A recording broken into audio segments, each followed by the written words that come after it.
বিসমিল্লাহির রহমানির রহিম। আজকে আমরা HTML এর ফর্ম ট্যাগ নিয়ে আলোচনা করব। তো ফর্ম ট্যাগের কাজ হচ্ছে যে ফর্মের মাধ্যমে ইউজারের ডাটা কালেকশন করা। যেমন ধরুন আমরা বিভিন্ন ওয়েবসাইটে sign up form, registration form এগুলোর মাধ্যমে ইউজারের ডাটা কালেক্ট করে থাকি। তো ফর্ম ট্যাগের মাধ্যমে কিভাবে আমরা একটা ফর্ম ডিজাইন করব বা ফর্ম ট্যাগের আন্ডারে আমরা আরও কী কী ট্যাগগুলো ব্যবহার করে একটা ফর্ম ডিজাইন করব সেই বিষয়গুলো নিয়ে আজকে আমরা আলোচনা করব। তো ফর্ম ট্যাগটা হচ্ছে একটা কন্টেইনার ট্যাগ বলা যায়, এবং এই ফর্ম ট্যাগের আন্ডারে আমাদের আরও বেশ কিছু ট্যাগ ইউজ করে এই ফর্মের ইনপুটগুলো তৈরি করতে হয়। তো আমরা একটু একটা ফর্ম দেখে আসি আমরা। যেমন ধরুন আমার এখানে অলরেডি আমি একটা ফর্ম তৈরি করে রাখছি জাস্ট HTML5 এর মাধ্যমে। তো এই ফর্মে আমরা যেটা দেখতেছি সেটা হচ্ছে, দেখেন এখানে আমাদের ডাটা কালেকশন করার জন্য আমরা বিভিন্ন ধরনের ইনপুট এখানে নিয়ে রাখছি। তো ফর্মের ক্ষেত্রে বা ফর্মের নেস্টেড যে ট্যাগগুলো, সেই ট্যাগগুলো বলতে গেলে যেটা বলা যায় সেটা হচ্ছে ফর্মে নেস্টেড ট্যাগের মধ্যে তিনটা গুরুত্বপূর্ণ ট্যাগ। সেটা হচ্ছে একটা ইনপুট ট্যাগ, একটা সিলেক্ট ট্যাগ, আর হচ্ছে টেক্সট এরিয়া। তো মোটামুটি আমরা এই তিনটা ট্যাগ ব্যবহার করেই ইউজারের বিভিন্ন ধরনের ডাটা আমরা কালেকশন করে থাকি। তো এই ধরনের ইনপুট ট্যাগ তৈরি করার জন্য আমাদের ফর্মের নেস্টেড একটা ট্যাগ আছে, সেটা হচ্ছে ইনপুট ট্যাগ। এই ইনপুট ট্যাগ ব্যবহার করে আমাদের এইরকম ইনপুট বক্স তৈরি করতে হয়।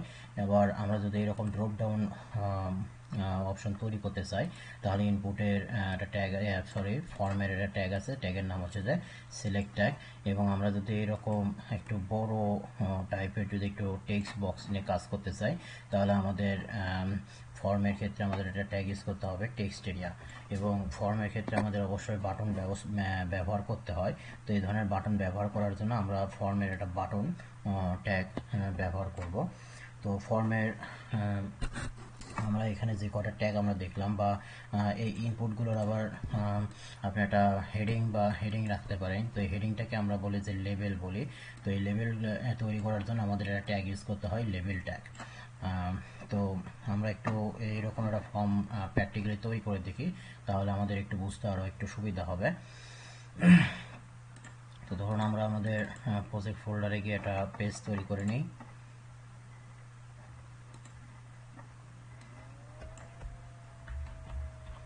যে form.html দিয়ে সেভ দিলাম, দেওয়ার পরে পেজটা আমরা একটু নোটপ্যাডে ওপেন করি।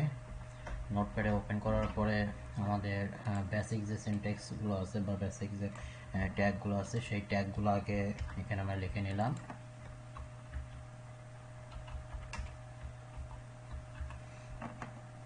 তো আপনি যদি ফর্ম নিয়ে কাজ করতে চান, তাহলে আপনাকে প্রথমত আগে ট্যাগ লিখতে হবে। ট্যাগের নাম হচ্ছে যে ফর্ম ট্যাগ। তো form tag double tag, form tag শুরু করতে হবে, ফর্ম ট্যাগ আবার সাথে সাথে শেষ করতে হবে। এবং এই ফর্মের ভিতরে যে আমরা যে এই যে ইনপুট বক্সগুলো দেখতেছি, তো এই ইনপুট বক্সগুলো তৈরি করার জন্য আপনার ইনপুট বক্স তৈরি করার জন্য আপনাকে ইনপুট ট্যাগস, এরকম ড্রপ ডাউন বক্স তৈরি করার জন্য সিলেক্ট ট্যাগ, এবং এরকম টেক্সট বক্স তৈরি করার জন্য আমাদের টেক্সট এই ট্যাগগুলো ব্যবহার করে আমাদের ফর্মে কাজ করতে হয়। তো ধরুন আমি প্রথমত আগে এরকম একটা বক্স তৈরি করব, ইনপুট বক্স। তো এই ইনপুট বক্স তৈরি করতে গেলে আমাদের যে ট্যাগটা ইউজ করতে হবে, সেই ট্যাগের নাম হচ্ছে যে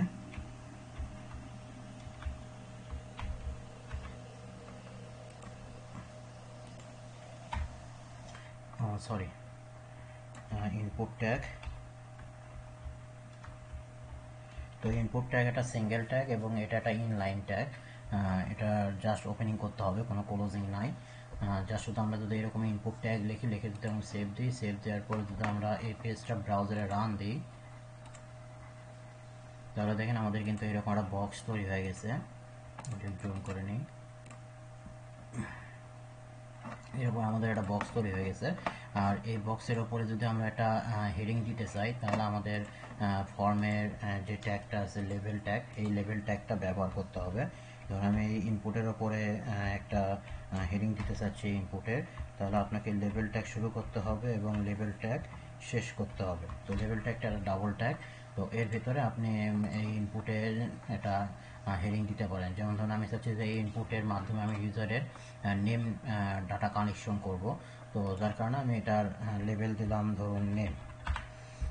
দেওয়ার পর এখন যদি সেভ দিই, সেভ দেওয়ার পরে যদি এটা রিফ্রেশ করি, এবং দেন আমাদের এখানে কিন্তু নেম চলে আসছে হেডিং, এবং এখানে আমাদের ইনপুটটা থাকলো। তো আমাদের আগেকার যে ফর্মটা ছিল সেখানে দেখেন লেভেলটা আছে, লেভেলের পরে কিন্তু একটা ব্রেক হয়ে কিন্তু ইনপুটটা এখানে নিচে আমাদের ইনপুটটা আছে, কিন্তু এখানে কিন্তু আমাদের ইনপুটটা পাশাপাশি আসছে।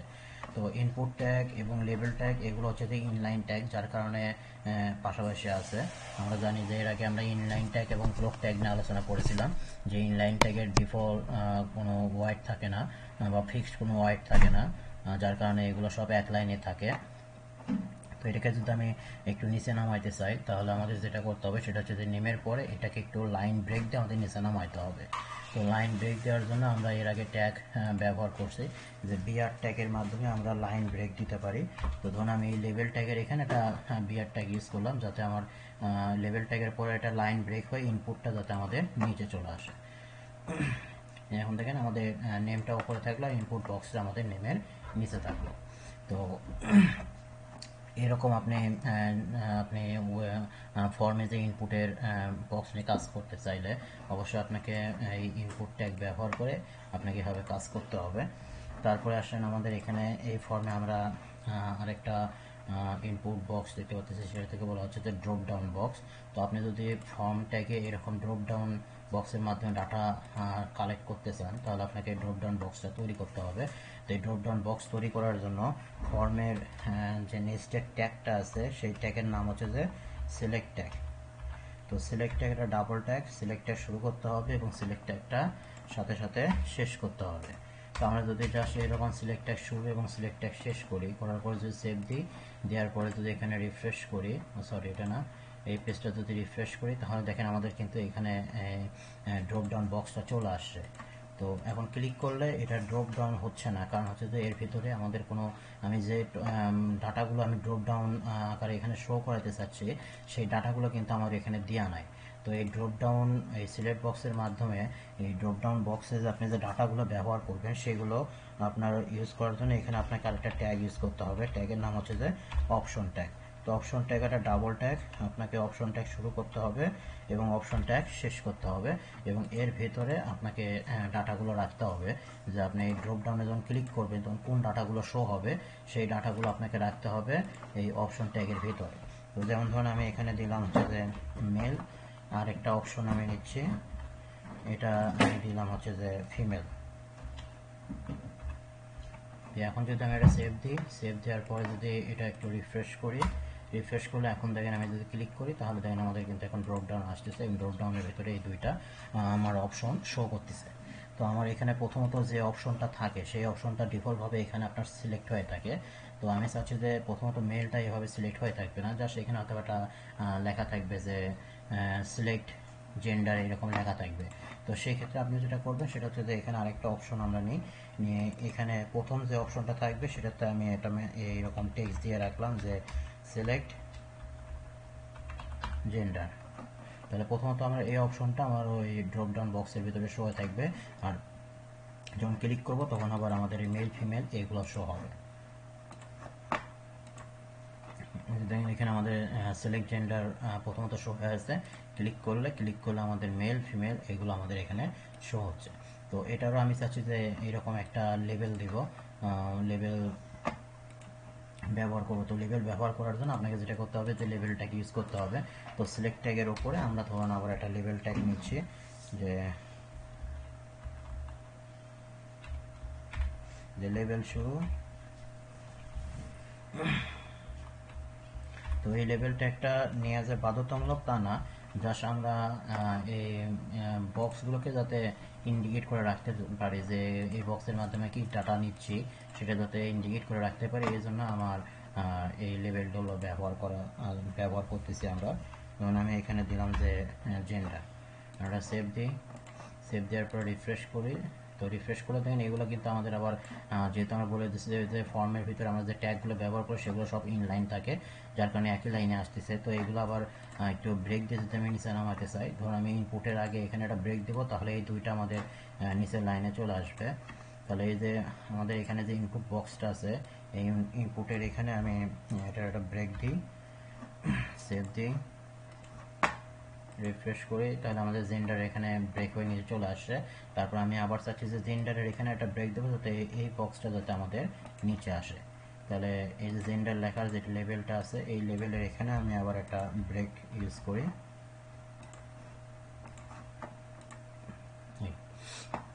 তো আমরা ফর্মের দুইটা ট্যাগ অলরেডি আমরা দেখে নিলাম। আরেকটা আছে হচ্ছে যে এরকম যদি টেক্সট বক্স নিয়ে আমরা কাজ করতে চাই, তো এরকম লং টেক্সট নিয়ে, তো লং টেক্সট নিয়ে কাজ করতে গেলে আমাদের যে ট্যাগটা ইউজ করতে হবে, সেই ট্যাগের নামটা হচ্ছে যে টেক্সট এরিয়া। তো ধরুন আমি এখানে একটা ট্যাগ নিচ্ছি, যে ট্যাগের নাম হচ্ছে যে টেক্সট এরিয়া। যদি আমরা এরকম টেক্সট বক্স নিয়ে কাজ করতে চাই, লং টেক্সট বক্স নিয়ে, তাহলে টেক্সট এরিয়াটা ডাবল ট্যাগ, টেক্সট এরিয়া শুরু করতে হবে, টেক্সট এরিয়া শেষ করতে হবে। জাস্ট এরকম আমরা টেক্সট এরিয়া শুরু শেষ করে যদি এটা সেভ দিই, সেভ দেওয়ার পরে যদি এখন ব্রাউজারটা রিফ্রেশ করি, তাহলে দেখেন আমাদের এখানে কিন্তু এরকম লং বক্স এখানে চলে আসছে। তো আমি এই টেক্সট বক্সের একটা লেভেল দিতে চাচ্ছি, তাহলে এখানে জাস্ট একটা লেভেল ইউজ করেন। যে ধরুন আমি এখানে জাস্ট দিলাম যে মেসেজ, সেভ দিই, রিফ্রেশ করি, তো আমাদের এখানে মেসেজ চলে আসছে। তো মেসেজটা আবার সিলেক্ট বক্সের সাথে যেহেতু ইনলাইন হয়ে আছে, তো আমি সিলেক্ট বক্সের এখানে আবার একটা ব্রেক ইউজ করি,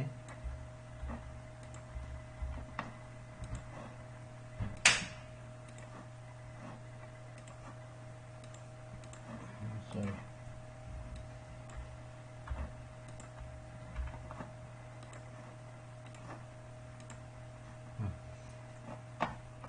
আর আপনি যদি চান যে এই টেক্সট বক্সের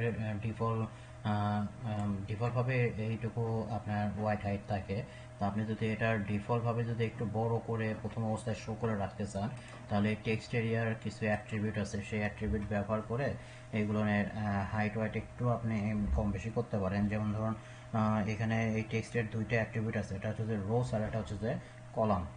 তো ধরুন আমি এখানে প্রথম একটা অ্যাট্রিবিউট ইউজ করতেছি যে রো বলতে আমি এই টেক্সট এরিয়ার ভিতরে বা এই টেক্সট বক্সের ভিতরে কয়টা রোস আছে, রো বলতে আমার এরকম যে একটা দুইটা এরকম কয়টা রোস আছে, সেটা আমাকে এখানে বলে দিতে হবে। যেমন ধরুন আমি এখানে বলে দিলাম যে 5। এখন এটা সেভ দিই, সেভ দেওয়ার পরে যদি এটা রিফ্রেশ করি, একটু দেখেন বড় হয়েছে। তো এখানে 5টা রোর পরিমাণ জায়গা কিন্তু এখানে একটু হাইটটা বেড়ে গেছে। আবার আমি যদি চাই যে এর কলামটা একটু বড়, মানে হোয়াইটটা একটু বড় করব, তো হোয়াইটটা বড় করতে গেলে আমাদের এই যে কলামের সংখ্যাগুলো আমাদের এখানে বলে দিতে হয়, যে আপনি টেক্সট বক্সের ভিতরে কয়টা কলাম রাখতে চাচ্ছেন। তো সেটা করার জন্য আমাকে এখানে লিখতে হবে কলস অ্যাট্রিবিউট লিখতে হবে, লিখে ধরুন আমি এখানে বলে দিলাম যে 50। সেভ দিই, রিফ্রেশ করি, রিফ্রেশ করলে দেখেন এখন কিন্তু অনেক বড় হয়েছে। তো এখানে 50 কলাম বলতে প্রত্যেকটা এই যে এরকম একটা ওয়ার্ড লেটার মানে একটা করে কলাম বোঝাবে। তো এরকম আমি 50টা লেটার এখানে আমি লিখতে পারবো।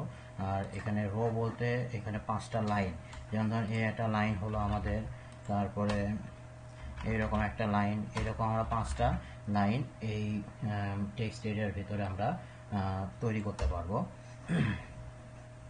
তো মোটামুটি টেক্সট এরিয়া আরও কিছু অ্যাক্টিভিটি আছে, সেগুলো আমরা পরে আলোচনা করব। আর এখানে আমি আরেকটা ট্যাগ নিয়ে আলোচনা করবো, সেটা হচ্ছে বাটন ট্যাগ। তো আমাদের ফর্মের ক্ষেত্রে অবশ্যই একটা বাটন দরকার পড়ে, কারণ বাটনের মাধ্যমে আমরা ডাটাগুলো সাবমিট করে ডাটাগুলো কালেকশন করি। তো আমরা যেহেতু এখানে জাস্ট ডিজাইনের কাজগুলো করতেছি, তো এরকম ফর্ম তৈরি করে এখন এগুলোতে ডাটা দেওয়ার পরে যদি আমরা সাবমিটে ক্লিক করি, তাহলে কিন্তু আমাদের এই ফর্মের ডাটাগুলো কিন্তু কালেকশন করা সম্ভব হবে না। কারণ হচ্ছে যে জাস্ট আমরা এখন যে ফর্মটা তৈরি করবো সেটা হচ্ছে যে জাস্ট স্ট্যাটিক একটা ফর্ম। তো এই ফর্মগুলোকে আবার ডাটা কালেকশন করে যদি আমরা কালেকশন করতে চাই ফর্মের মাধ্যমে, তাহলে অবশ্যই আমাদের এই ফর্মগুলোকে ডাইনামিক করে নিতে হবে। আর এই ফর্মগুলোকে ডাইনামিক করতে গেলে আমাকে অবশ্যই পিএইচপি এবং মাইএসকিউএল ল্যাঙ্গুয়েজ নিয়ে কাজ করতে হবে। তো আমরা যেহেতু জাস্ট স্ট্যাটিক কাজগুলো করব, জাস্ট শুধু আমরা ফর্মটা ওয়েব ডিজাইনের ক্ষেত্রে ফর্মটা কীভাবে সুন্দরভাবে ডিজাইন করবে সেইটুকু কাজ আমরা করতে পারবো। তো বাটন তৈরি করার জন্য আমাদের যে ট্যাগটা ইউজ করতে হবে সেই ট্যাগের নাম হচ্ছে বাটন ট্যাগ। তাহলে বাটন ট্যাগ শুরু করতে হবে এবং বাটন ট্যাগ শেষ করতে হবে। এটা বাটন ট্যাগটা এটা ডাবল ট্যাগ। তাহলে বাটন ট্যাগ শুরু, বাটন ট্যাগ শেষ, এবং এই বাটন ট্যাগের মাঝখানে আপনাকে আপনি যে টেক্সটটা বাটনের ভিতরে শো করাতে চাচ্ছেন, যেমন ধরেন এখানে আমাদের বাটনের ভিতরে লেখা আছে সাবমিট। তো আপনি যে টেক্সটটা বাটনের ভিতরে শো করাতে চাচ্ছেন সেই টেক্সটটা বাটন ট্যাগের মাঝে এখানে বলে দেবেন। দেওয়ার পরে এখন যদি আমরা সেভ দিই, সেভ দেওয়ার পরে যদি পেজটা রিফ্রেশ করি, তাহলে দেখেন আমাদের এখানে কিন্তু বাটন তৈরি হয়ে গেছে। তো আমরা যদি এটাতেও যদি একটু ব্রেক দিতে চাই, তাহলে জাস্ট এই যে টেক্সট এরিয়ার শেষে আমরা এখানে একটু ব্রেক দিই, ব্রেক দিলে আমাদের বাটনটা নিচে চলে আসবে। তো আমরা এখানে যে কয়টা ট্যাগ দেখলাম বা যে কয়টা ইনপুট আমরা দেখলাম, সেগুলো কিন্তু আমরা এখানে তৈরি করে নিয়েছি। আর এখানে আমাদের আরেকটা অপশন আছে, সেটা হচ্ছে দেখেন এই যে ফর্মের উপরে কিন্তু আমাদের একটা বর্ডার আছে। তো এই ফর্মের যদি আপনি এরকম একটা বর্ডার তৈরি করতে চান, তাহলে আপনার ফর্মের ক্ষেত্রে আপনাকে একটা ট্যাগ ইউজ করতে হবে। ট্যাগের নাম হচ্ছে যে ফিল্ড সেট। তো এই ফিল্ড সেট ট্যাগের কাজ হচ্ছে যে আপনার ফর্মটাকে একটা গ্রুপ করে রাখবে। তো এই ফিল্ড সেট ট্যাগ যদি ব্যবহার করতে চান, তাহলে ফিল্ড সেট ট্যাগটা আপনাকে অবশ্যই ফর্ম ট্যাগের উপরে ব্যবহার করতে হবে। আমাদের যে ফর্ম মেন যে ফর্ম ট্যাগটা আছে, এই ফর্ম ট্যাগের উপরে আমাদের এই ট্যাগটা ইউজ করতে হবে। ট্যাগের নাম যে ফিল্ড সেট। তাহলে ফিল্ড সেট সরি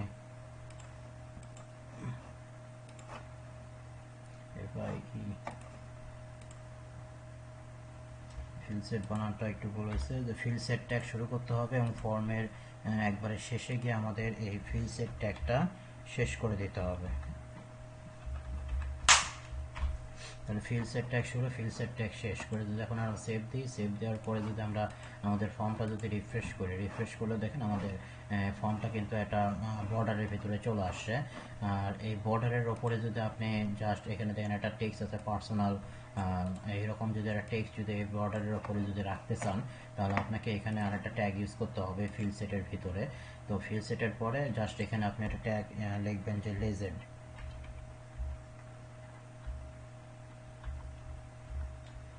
তো লেজেন্ড ট্যাগটা হচ্ছে যে আপনার ফিল্ড সেটের বা ফর্মের ইনফরমেশনটা একটু নির্দিষ্ট করে দেয়। যে আমাদের যে ফিল্ড সেটটা আমরা নিলাম, সেই ফিল্ড সেটের এখানে জাস্ট একটা টেক্সট রাখবে, যে টেক্সটের মাধ্যমে আপনি বুঝতে পারবেন যে এটা এই ফর্মটার মাধ্যমে আমরা কী ধরনের ডাটা নিতে চাচ্ছি। সেটার আপনি এখানে জাস্ট একটা উদাহরণ বা একটা নোটিশ দিয়ে রাখতে পারেন। যেমন ধরেন আমরা এখানে লেজেন্ড ট্যাগ শুরু করলাম, আর এটাও এটা ডাবল ট্যাগ, লেজেন্ড ট্যাগটা শেষ করতে হবে। যার এই ভিতরে আপনি যা খুশি তাই লিখতে পারেন। যেমন ধরেন আমরা এখানে দিলাম যে পার্সোনাল ইনফরমেশন। তো এই পার্সোনাল ইনফরমেশনটা আমাদের এই ফিল্ড সেট এর উপরে আমাদের এটা শো হয়ে থাকবে। সরি, এটা আমাদের ক্লোজ করা হয়নি লেজেন্ড ট্যাগটা। সেভ দিই। তো মোটামুটি আপনি যে কোনো ফর্ম নিয়ে কাজ করতে গেলে আপনি সেই ফর্মের ভিতরে এই তিনটা ইনপুটই পাবেন। এটা ডাটা কালেকশন করার জন্য এই তিনটা ইনপুট পাবেন। এটা হচ্ছে ইনপুট বক্স, একটা সিলেক্ট বক্স, আর একটা হচ্ছে টেক্সট বক্স। তো এই ইনপুট বক্সের আবার অনেকগুলো টাইপ থাকে। তো এই টাইপগুলো নিয়ে আমরা পরবর্তী টিউটোরিয়ালে আপনাদের সাথে আলোচনা করব। তো আপনি যদি একটা ফর্ম নিয়ে কাজ করতে চান, তাহলে আপনার যা শুধু এই তিনটা ট্যাগের ব্যবহার জানলেই হয়ে যাবে। আপনি এই তিনটা ট্যাগ ব্যবহার করে আপনি যে কোনো ফর্ম তৈরি করতে পারবেন। তো আজকের টিউটোরিয়ালে এটুকুই।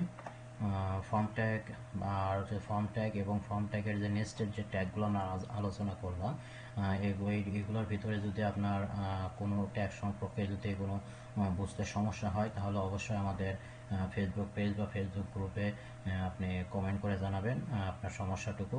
আমরা অবশ্যই আপনার সমস্যাটা সমাধান করব। ধন্যবাদ।